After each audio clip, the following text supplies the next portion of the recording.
अस्सलाम वालेकुम एवरीवन, कैसे हैं आप सब लोग। मैं बिल्कुल ठीक ठाक हूँ अल्हम्दुलिल्लाह से, और उम्मीद करती हूँ आप सब भी अल्लाह पाक से कि खैरियत से हों। आमीन।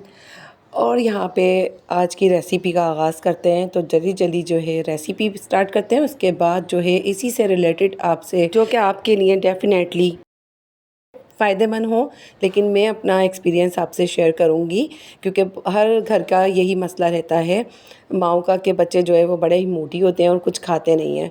तो अच्छा जी, तो सबसे पहले तो आ जाते हैं रेसिपी की तरफ। तो रेसिपी को मैरिनेट करने के लिए मैंने पहले तो बोनलेस चिकन ले ली थी, जो कि 400 ग्राम थी। इसको मैंने अच्छे से जो है वो प्रेस कर दिया था सारी बोनलेस बोटियों को, और उसको जो है मैंने पतले पतले से फ्लेयर स्टाइल में काट लिया था। यहाँ पे मैं बनाऊँगी ज़िंगर बोटी। उसके लिए तो सबसे पहले बोनलेस चिकन ले लीजिएगा आप, और पतले पतले आपको जिस भी साइज़ में स्ट्रिप्स स्टाइल में काटने हो या आपको फ्ले स्टाइल में काटने हो, इसकी जौन सी भी शेप आप देना चाहें आप दे सकते हैं इसको। और इसके अंदर जाएगा सबसे पहले तो एक अदद अंडा आप डाल दिएगा। दखनी मिर्चें जाएंगी हाफ टेबल स्पून जाएंगी ब्लैक पेपर, काली मिर्चें जाएंगी टेबल स्पून के करीब ही जाएगा। यहाँ पे जिंजर गार्लिक पाउडर दोनों को ले लेंगे हाफ टेबल स्पून, और यहाँ पे हाफ टेबल स्पून के करीब ही लूँगी मैं दाशी पाउडर, 1 टीस्पून के करीब लूँगी पिसा हुआ भुना हुआ ज़ीरा, और इसके बाद यहाँ पे नमक शामिल कर दिया है मैंने। इसके बाद मस्टर्ड सॉस डाल देंगे, जो कि 2 टेबल स्पून के करीब आप शामिल कर दिएगा। ना हो आपके पास हो तो आप इसको स्किप कर सकते हैं, लेकिन इससे टेस्ट बहुत अच्छा आएगा। तो इसको शामिल करने के बाद पीला पीला सा कलर आ रहा था, तो मैंने फूड कलर शामिल कर दिया, ताकि हमारे जो ज़िंगर है ना उस पर कलर अच्छा सा गोल्डन गोल्डन सा आए। इसको मैरिनेशन टाइम देंगे हम कम से कम 2 घंटे एटलीस्ट, ताकि ये अच्छे से टेंडर हो जाए। अच्छा, तो अब यहाँ पे मैं बनाऊँगी, तो यहाँ पे बनेगी प्याज शिमला दही वाली। तो आप इसको रेसिपी को फॉलो करती जाइएगा और देख लिएगा कि मैंने क्या क्या डाला है। तो यहाँ पे ज़ीरा और कलौंजी को मैं बघार में डाल दूँगी, कड़ी पत्ता चला जाएगा, गार्लिक चॉप करके डाल दिया है। बाकी तो सारा मेथड आपके सामने चलता रहेगा। अच्छा, तो आ जाते हैं टॉपिक की तरफ। तो जैसे कि मैं खुद भी 4 बच्चों की माँ हूँ, और मेरे 3 बच्चे जो हैं वो बड़े। अब आप समझ ही सकते होंगे कि 3 बच्चे जो बड़े होते हैं तो उनकी चॉइसेस जो होती हैं वो चेंज हो जाती हैं, लेकिन अल्हम्दुलिल्लाह अल्लाह का शुक्र है कि ऐसा नहीं है। बच्चे कुछ ना कुछ खा ही लेते हैं जब मैं जिस तरीके का भी मेन्यू बनाती हूँ। एक तो ये होता है कि मेरे मेन्यू में रोटी और चावल का एडिशन बहुत ज़रूरी होता है। उसमें ये होता है कि सब्जियां भी मैं जब बनाती हूँ तो 2 तरीके की सब्जियां बना लेती हूँ, ताकि बच्चे जो हैं वो ना ईज़िली उनके पास 2 चॉइस तो हों, कि आपको अगर एक डिश पसंद नहीं है तो आप दूसरी खा लें। ये भी जब होता है कि मैं अपने मूड में होती हूँ, वरना अदरवाइज़ यही होता है कि मैं एक ही डिश बनाती हूँ और फिर बच्चों को वो खाना पड़ता है। लेकिन मैं सब्ज़ी ज़रूर रखती हूँ अपने मेन्यू में, 2 बार सब्ज़ी, 1 बार दाल, और दूसरे जो टाइम होता है वो चावल बनते हैं, और 3 टाइम जो है हमारे यहाँ पे गोश्त का एडिशन हो जाता है। तो इसी तरीके से जो है मैं अपने पूरे वीकली अपना मेन्यू जो है वो डिसाइड कर लेती हूँ, और कभी कभार इस तरीके का फास्ट फूड भी रख लेती हूँ। तो बच्चों को हर तरीके की वैरायटी देनी चाहिए, तो बच्चे ज़रूर सब्ज़ी खाएंगे। अब आप पूरे ही हफ्ते जो है वो सब्ज़ी बनाते रहेंगे और दालों पे रखेंगे बच्चों को, तो बिल्कुल भी बच्चे जो है वो नहीं खाएंगे। और अगर आप खिलाना भी चाहती हैं तो फिर आपने बच्चों को जो है वो बचपन से आदत डालनी चाहिए, ताकि वो फिर आपके जो भी ऑन बजट है उसमें वो एडजस्ट हो जाएं।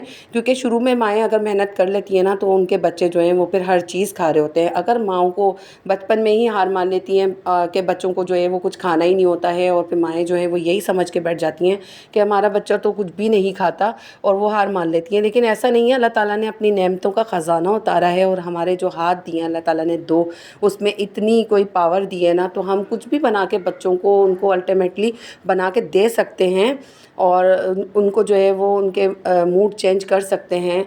आपका बच्चा कुछ तो एटलीस्ट खाता ही होगा, फ्राइज़ खाता होगा, आलू शौक से खाता होगा। फ्राइज़ तो मैं समझती हूँ हर बच्चा ही शौक से खाता है।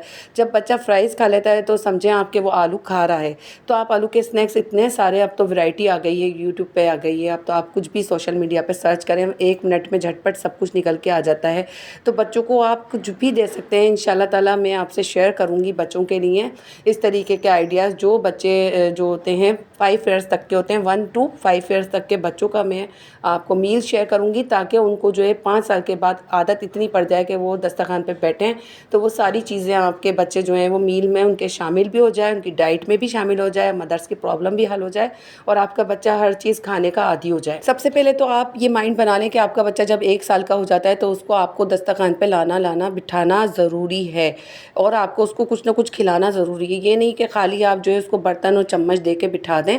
आप उसकी प्लेट में कुछ भी छोटे-छोटे रोटी के टुकड़े, आलू के टुकड़े करके दे दें, वो खुद ही उठा के खाएगा।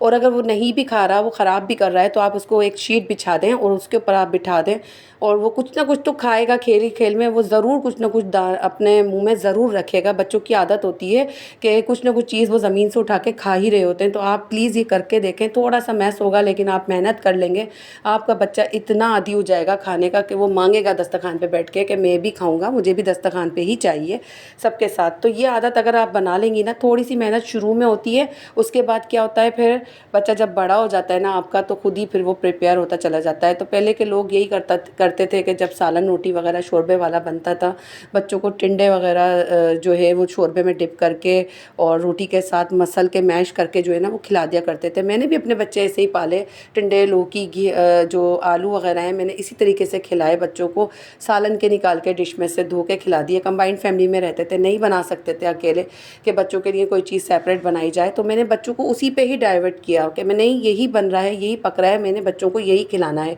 उसी में से ही मैंने टिंडे, लौकी, सब्ज़ी निकाल के बच्चों को साफ़ करके और वो मुंह में डाल डाल के मैं खिलाती थी। मेरा अपना खाना इतना लंबा हो जाता था कि मैं इतनी देर लग जाती थी, लेकिन क्या होता था मैं वो टाइम ज़रूर देती थी, वही टाइम था मेरा जो मैंने अपने बच्चों को दिया। तो आज मेरे बच्चे जो है माशाल्लाह से हर चीज़ खा लेते हैं, दालें भी खा लेते हैं, सब्ज़ी भी खा लेते हैं, आलू के चावल भी हैं। बाज़ औक़ात तो घरों में मैंने देखा है कि बच्चे जब थोड़े से बड़े होने शुरू हो जाते हैं तो वो आलू के चावल बिल्कुल नहीं खाते। इन्हीं तमाम बातों को मद्देनज़र रखते हुए जो है आपको बच्चे को डील करना पड़ता है और फिर बच्चे की मेंटालिटी के हिसाब से उसको खाना बना के देना पड़ता है। आप कबाब बना के रख दें आलू के चावल पे, आप वो रख के दें तो बच्चा आलू के चावल भी खा लेगा और आपका मसला भी हल हो जाएगा। तो इस तरीके से टाइम सेविंग चीज़ें आप बना के डीप फ्रीज़र में रखें और बहुत सारी, तो कोई मसला नहीं होता है। घर में मूडी बच्चे होते हैं, मेरे भी शुरू में थे, जब बड़े हुए थोड़े तो मैंने उनको आहिस्ता आहिस्ता डाइवर्ट करा किस तरीके से कि मैंने उनकी जब पसंद की चीज़ें उनके आगे रखी और फिर मैंने अपनी भी डिमांड रखी कि आपने पहले ये मील खाना है, फिर आपको ये मील भी मिलेगा।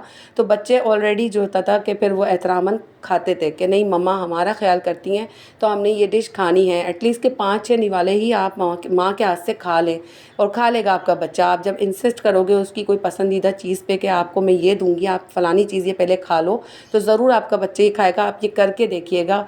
कोई भी जूस है, कोई भी उसकी डेयरी मिल्क वगैरह बच्चे खाते हैं, वो आप रख दें फ्रिज में कि आपके लिए एक सरप्राइज़ है, पहले आप ये खाना खाएं। तो इस तरीके से माँ को जो होता है ना वो गेम गेम में बच्चों को खिलाना पड़ता है और जो है उनकी मेंटेलिटी से खेलना पड़ता है, उसको समझना पड़ता है कि बच्चे हमारे आया कि क्या डिमांड करेंगे आगे से।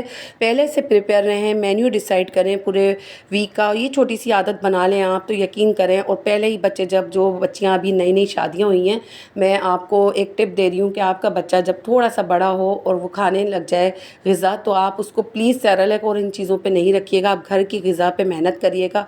आपका बच्चा देखें कैसे आपके हाथ से खाना शुरू करेगा, तो खुद ही वो आगे दस्तरखान पे ट्रेंड हो जाएगा। तो छोटी सी ये टिप है, उसकी डिमांड भी पूरी करें, अपनी भी पूरी करें और शर्त रख के खिलाएं बच्चे को। तो आप देखें फिर उसकी चॉइसेस पे जब आप एग्री करेंगे तो वो आपकी चॉइसेस पे भी एग्री करेगा।